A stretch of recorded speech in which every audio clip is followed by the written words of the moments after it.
We have two fives. Five of Swords, Five of Wands, the High Priestess, and the Ace of Wands.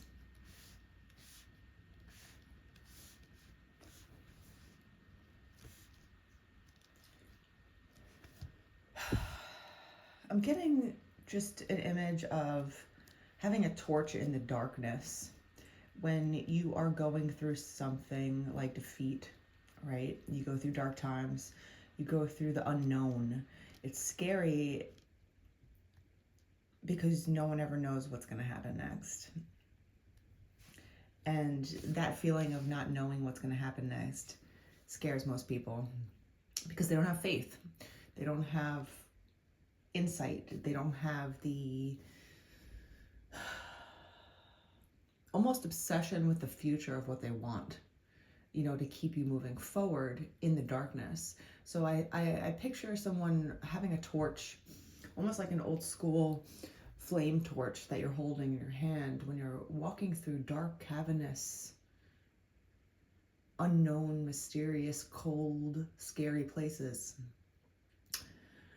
But your intuition lights the way, right? The High Priestess is extremely in tune with her intuition, and she listens, right? It's one thing to listen, to hear your intuition. It's another thing to listen to it, right? Especially when it doesn't make sense. Our intuition, it doesn't talk to us like our brain might.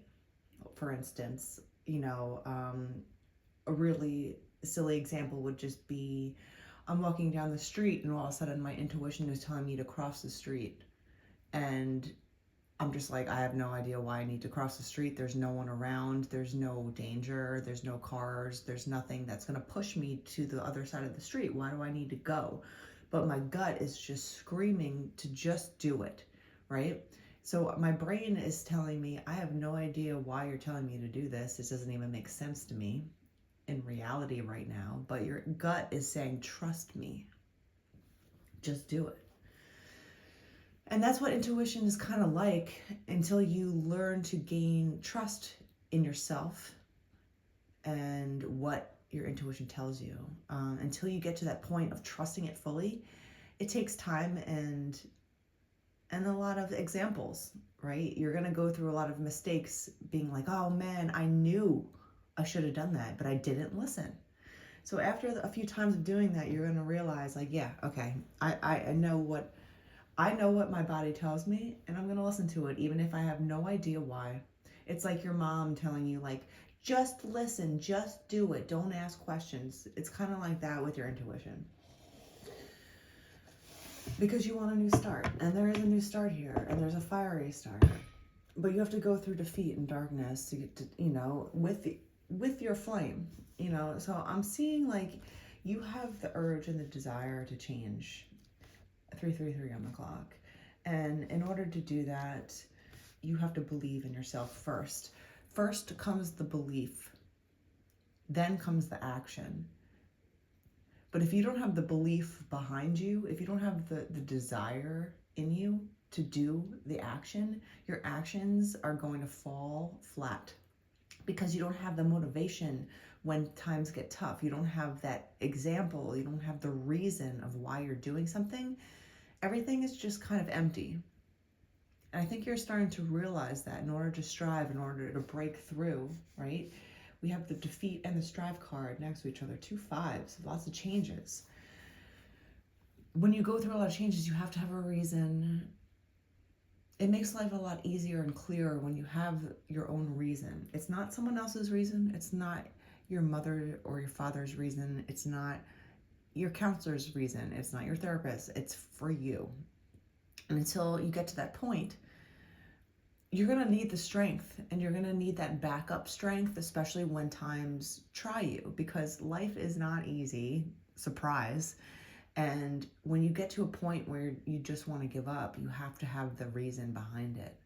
And that can go into relationships with people, that can go into just goals, jobs, anything physical, anything basically.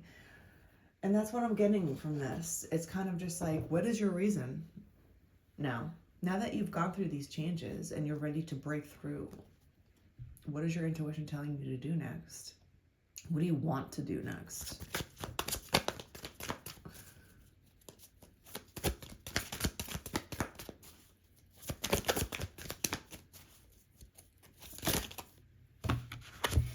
Okay, we have the Page of Pentacles and the Nine of Wands popping out together.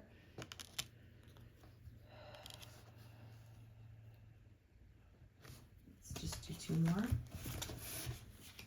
Let's do one more. So you're making strides, right? We have two pages now, Page of Pentacles and the Page of Wands flanking each side of the Nine of Wands. It's going after what you want. You're making the moves. You're going to take the steps. You're taking small steps. And that is the smartest way to hit any goal, is to take small steps forward. When you have an enormous goal that you want to hit, that's great. And I think that's awesome because a lot of people don't even try anymore. But with large goals, you have to break them down into smaller goals because it becomes overwhelming with all the things you have to go through. If you look at all the hurdles that you're going to have to go through in order to get to where you want to go, right, in this big, grandiose goal that you have, it's going to look overwhelming and it might deter you from actually trying. But when you break down goals into small little ones and you start hitting them, you know, you gain momentum and you're starting to increase your dopamine levels in your brain because now you're hitting your goals and you're making your goals happen. And so you hit a goal, a little teeny one, you know, you put your flag down, you're like, I made this, I did it, on to the next one. And then you go up a notch. And eventually, when you're so involved in these small goals along the way, you forget that you're moving up the mountain faster and faster. But your sight is not on that last ultimate goal. It's on these little teeny steps along the way. And sometimes that helps to keep you focused and unbothered by what's going to come next. Because life will throw you lots of obstacles to go through. So instead of looking at all the obstacles and being like, I don't want to do any of that, you know, most people are going to be like, that looks difficult and time consuming. I don't think I want to do it. When you get caught up in the small goals and the small details, eventually you just arrive at the top of the mountain and you're like, oh my God, I'm here. I did it. Right? And you didn't focus and kind of just like drag your feet because you're so busy making yourself excited over the little goals. So it's one small step at a time in order to get where you want. You invest in yourself slowly, right? You do one small goal, you give yourself a treat, right? Okay. You have the Wheel of Fortune. Going after that ultimate goal, right? Where do you want to end up? You're going for it. I see you making lots of strides forward, which is admirable because like I said, a lot of people don't even start. A lot of people are already tell themselves, I'll never get it. I don't deserve it. I don't need it. I don't want to do this, right? They're just lazy. They just want to sit there and watch the world cater to them. Like that works. You can't wait for the world to come to you. You have to go and do the things yourself. You have to go and do the work. Right? The wheels of life turn and turn and turn. You can't stay in this hangman energy and be stuck. If you know what you want, I can see if you don't know what you want, you could feel stuck, right? Because you have to spend a lot of meditation time to define what you want. And that takes a lot of time and open-mindedness. But if you're beyond that step and you're like, no, I know what I want. I know where I'm going. I know what I want to go towards. I know what my next step is. I know what I want out of my life now. You got to make the moves. You can't just sit there and pretend like you're going to get a winning lottery ticket one day when you don't even play. You make that ticket happen for you. You buy the ticket. right? Don't get hung up on too many choices, too many decisions, because that also stagnates us. It's like that diner effect of going to a diner and having way too many options to pick from. That can happen in a lot of different aspects of our life, like dating, just decision making in general. And it's hard, especially when you don't know where you're going and you don't have any direction yourself. Too many choices will just make you freeze. But when you know your choices, or maybe you have 2 or 3 goals and you're like, I don't know which one will work out, but at least I'm going towards these 3, right? Have some direction instead of being stuck, because when you don't move, you're not going to do any work. You're not going to do anything. You have to do one thing every day towards your goal, because all the time that you're wasting not making any moves happen, your wheel of fortune is farther and farther away from you. But I don't see you doing that, luckily. You're not frozen in the sand, right? You're kind of, you're clicking, the wheels are clicking, right? It's kind of giving me that vibe of like the old school bikes. Back in the day, kids used to put cards next to the tire so the tires wouldn't make these flipping noises. I have no idea why, right? It's just an old school way of looking at it. So every time the wheel rotated, it would make this little, like flipping noise.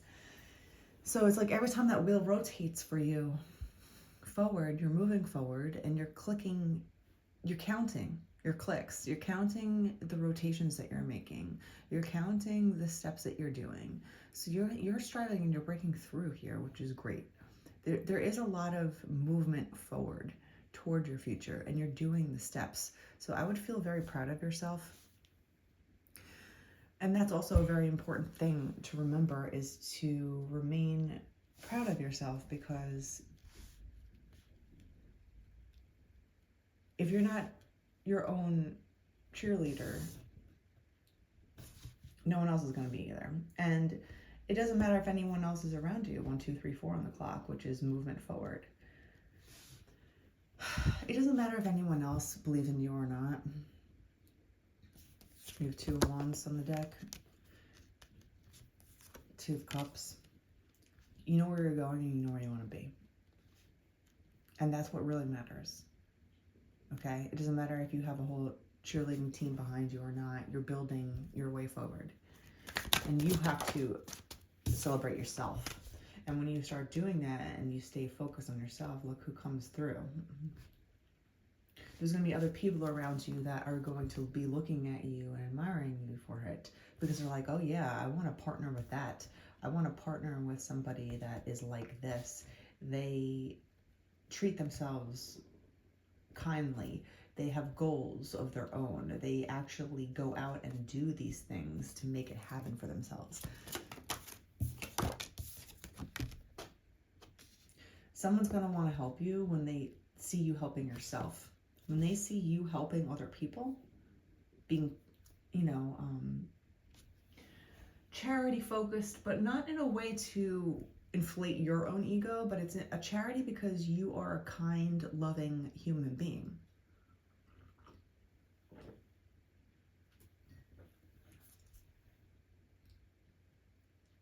When someone sees the kindness in you, someone's going to give you kindness back. It's kind of how it works, and you can't do it selfishly.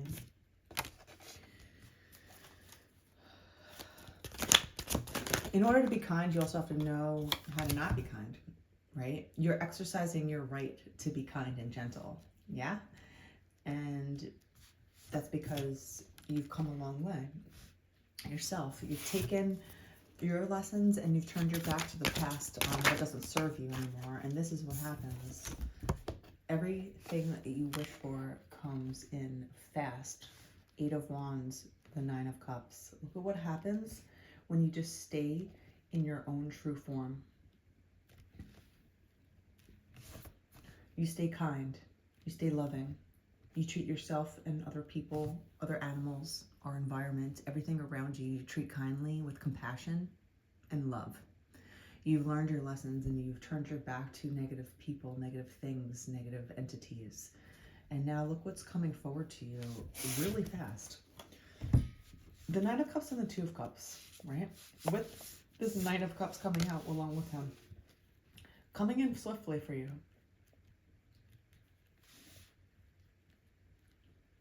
Someone's going to want to give you charity back because they see you taking out your last penny in your pocket and giving it away. And you do it gratefully.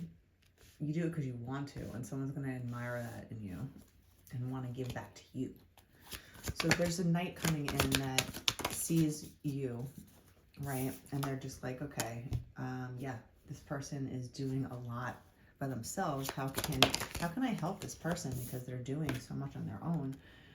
How are they so kind when they've gone through so much heartache? Right? When they don't have anyone. They're doing it all by themselves. They're building up their own life with dignity. We have the King and the Knight of Wands popping out together. So this is someone that is highly interested in you, let's call it. You know, they're attracted to you and they love what they're seeing with you. A deadly force, because it's not just attraction, it's not just love, it's love and physicality together here. They see that you had a broken heart and that you're picking up the pieces and moving on by yourself, which is very noble, right? When you still stay kind after so many people hurting you and you still remain kind, that's a noble thing. You're not giving the excuse of, well, people hurt me, so I'm allowed to hurt other people. This person wants to invest in you because they see that you are an angel, like almost like an earth angel, right? They want that kind of energy around them, especially if this person is a head or they might be in charge of a large organization, a large business. They might just be a businessman, a very successful one. They are in charge of a lot of people in some sort of group setting, but they want this soft energy. Like it's the Emperor and an angel. You know, it's the balance between the two that works, because his Emperor might be in his head all the time trying to be practical. You know, he is very steady and noble himself, but to have that counterpart to bounce ideas off of is priceless. And to find someone so angelic, we have Justice and Temperance coming out. It's basically a reward for having a good heart, for staying in your heart when there weren't people taking care of you. They weren't being kind to you. And you stay true to yourself. You remind yourself of what you want, your wishes, your goals, your love, what you want. You take the lessons from your past and you move forward with dignity and grace. And there's justice here for that. Karma works. And it's frustrating because sometimes karma doesn't work on our timeline. We have judgment, justice, and temperance. So someone is judging you in this era of time. They're watching you be kind when you don't even have $1 in your pocket for yourself. You're being kind to other people. And that's what they want. They want kindness. They don't need money. They want this. They want the end result.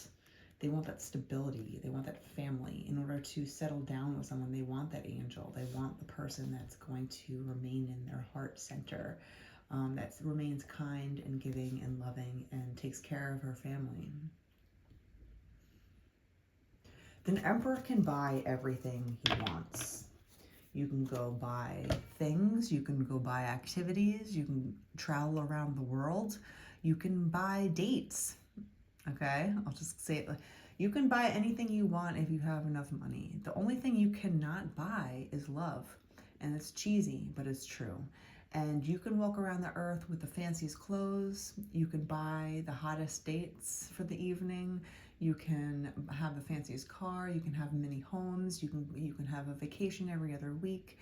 You can live that lifestyle, and still feel like something's missing because you can't find love with money. It just doesn't work like that. you find love with your heart. And money helps, of course, but there's a lot of scenarios and situationships when it comes down to money and love, and those two things really don't work well together. Of course, money helps people, but again, you can't find true love, someone that's actually going to love your heart and your soul. It's kind of giving me like a king going undercover as someone that's poor to find someone that truly loves him for who he is, his soul, and then finding out that he has more money than more money than anyone. So there is someone around you that's looking for that, and they're looking at you in such an angelic way of you being so kind and gracious towards life around you. You are truly a gentle human being that takes care of everyone around them, respects life, right? No matter how much life has dragged you through the mud, how many cuts and bruises and heartaches and things that you've gone through that really have nicked your heart with so many scratches, you still remain kind and respectful. And that's what this person is looking for. They can buy everything else, but you can't buy kindness. You have to find it. So when you remain true to yourself and you remain in your heart center, even if you're going through all this pain, right? There's someone that's going to watch you and see you in this action of charity, of this action of kindness, taking care of people, even when you don't have two pennies to rub together. And this emperor, this person is going to want to kind of take you and keep you because of that. I see a lot of your dreams coming true, and I know that's a really cheesy thing to say in this reading, but we have the Nine of Cups, the Ten of Pentacles, the Two of Cups, right? We also have the World, I believe. The Wheel of Fortune, excuse me. So things are coming. Just remind yourself to remain true. Stay strong in your actions. Have dignity in what you do and say. It doesn't matter how much you have at this moment. What really matters is what you have in your heart and what you give away from your heart, because other people are looking for that, and you really never know who's going to see that, in you. If you just live that as your lifestyle, someone is going to witness you be a very kind, angelic human being, and they're just going to freaking fall in love with that. You're going to find your match doing that as well, because when you live in a kind lifestyle, you're going to bump into other people that live in that lifestyle too, and that's where you're going to find your match.